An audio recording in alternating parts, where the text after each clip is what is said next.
Santillan of Arroz y Frijoles Music, arrozfrijolesmusic.blogspot.com, and we're here chilling in the green room of Cellar Door on one of the first days of February in 2012 with Kevin O'Connor and Lisa Molinaro of the fantastic, I don't really know what you call their music, but it's fucking remarkable music, group Talkdemonic, Reverend Portland, Oregon, and they just killed it for $5 here on a Thursday night in February in Visalia, California.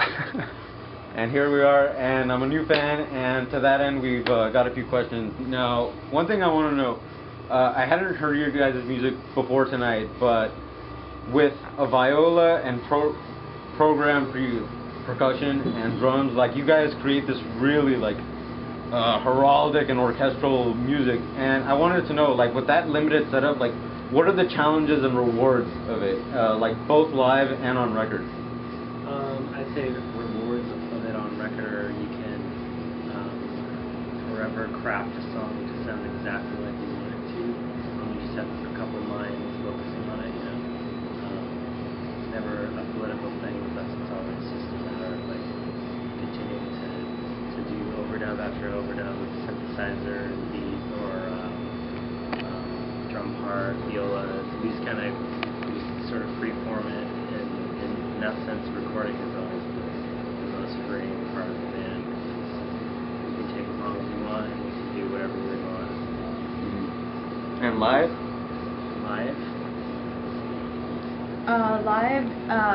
There's a reliability factor where we know what's going to happen. You know, we have it's kind of like we have this robotic kind of like backing orchestra or whatever band you want to call it, where we know exactly how far we can take it personally on stage live with our improvisational techniques or whatnot, and it's always going to like happen. You know, what we know it's going to expect.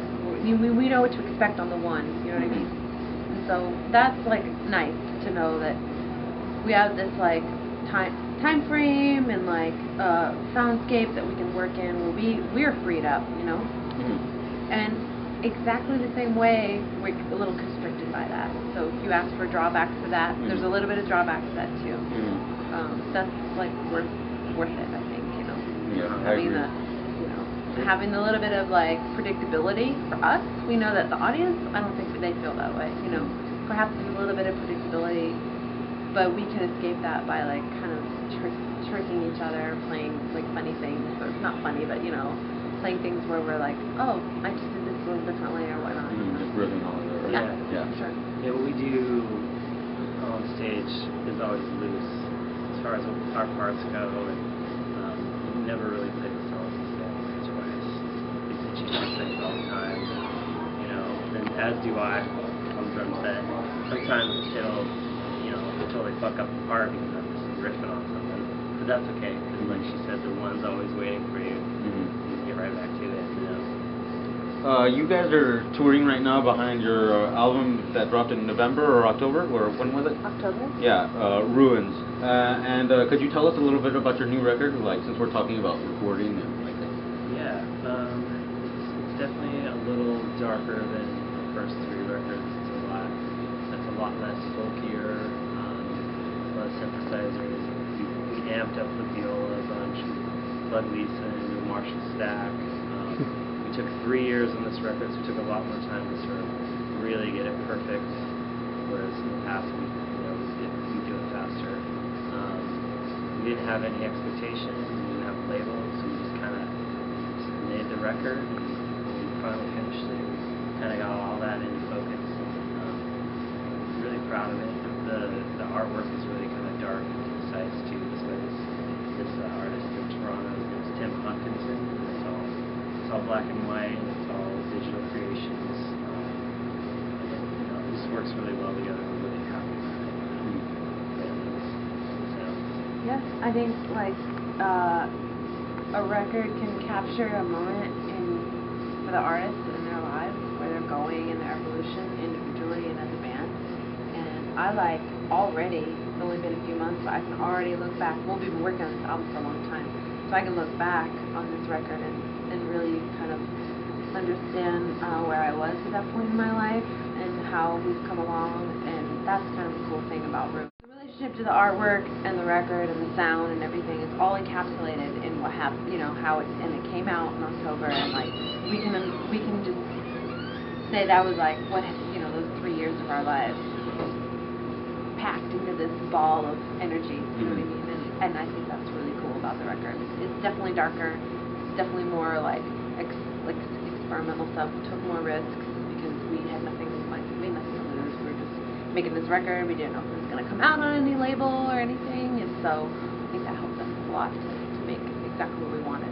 You did it for you, basically, right? Yeah, exactly. Hell yeah. Here's to doing it for you.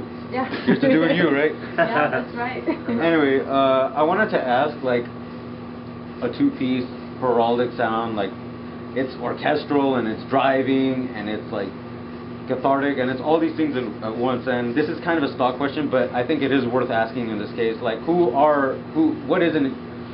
a musician you look to as an influence in the terms of how you compose that music, in the terms of how you create that feeling? I think for me personally on this record, I would say that the biggest influence was Broadcast's Tender Buttons.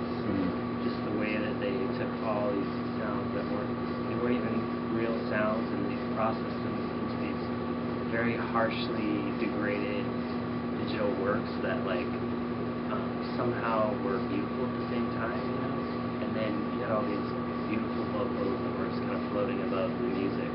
I think for us, it's obviously more of the viola than into the real human voice, but that record is so like precise and sort of calculating and dark, but also so incredibly beautiful and freeing at the same time. And I feel like definitely wanted to make something like that with the record. I think hopefully succeeded. Lisa?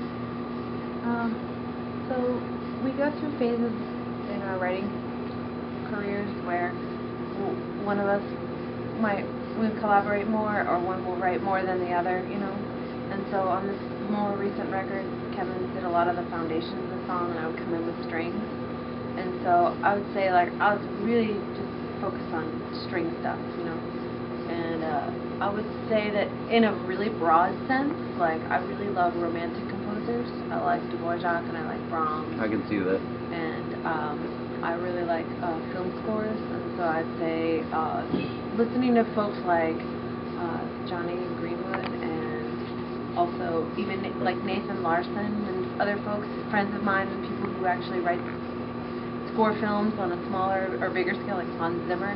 Those people I really look up to, who can take a little bit of weird stuff and very conventional stuff and make it all work in the same phrase after phrase, And so I think I drew a lot of inspiration from those types of people.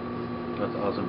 Broadcast, romantic composers, and Hans Zimmer. Like that you guys kind of nailed it right there. But that said, you guys have actually also shared the stage with two of my favorite indie rock acts of the Pacific Northwest. You guys have shared the stage with Modest Mouse and Quasi, and you guys have actually shared the stage with a group of dope acts. You know what I mean? And so with that, straight up, you know what I mean? You know what I mean? Anyway. Yeah. Which of those experiences, and especially in touring, did you find the most rewarding? Well, I know for me it was definitely the Flaming Lips. I mean, we did some shows with them this fall, and the first time I saw the Flaming Lips, I was a junior in high school, and I saw them in a gymnasium in 1994. Oh wow! Downtown.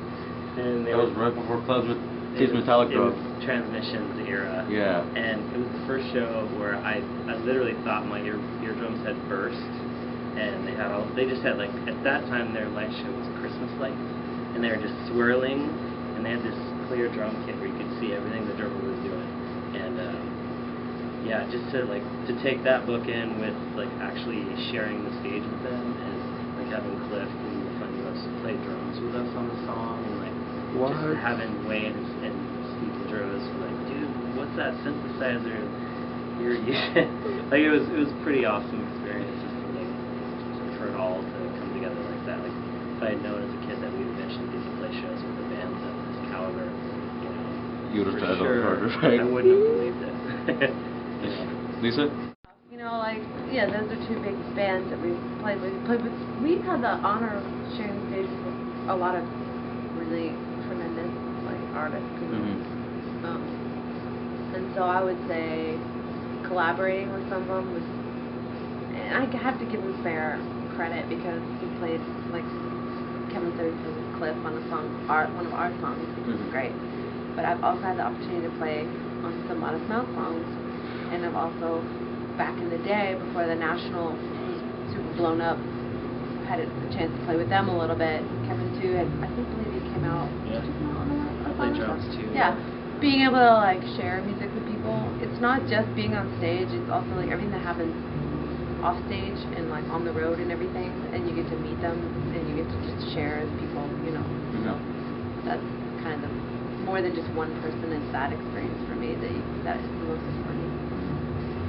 Well, it's one of the first days in February, and I can already tell, like, Talkdemonic is going to be, like, one of the highlights of my show going here. So, straight up, you know? So it's a new year, no excuses. Like, what's something you guys want to accomplish, like, career-wise by the time the year's out? Career-wise, the first Music-wise, like... is obviously we need to fucking tour Europe, which we've never done. So that's, I know I wrote my New Year's resolutions, and the top 5 were tour Europe, tour Europe, tour Europe, tour Europe, tour Japan. 5 times. Tour Japan. We definitely want to play some shows abroad since we've never done that. So that's one of the bigger ones, I think. We're also talking a lot about expanding our band too.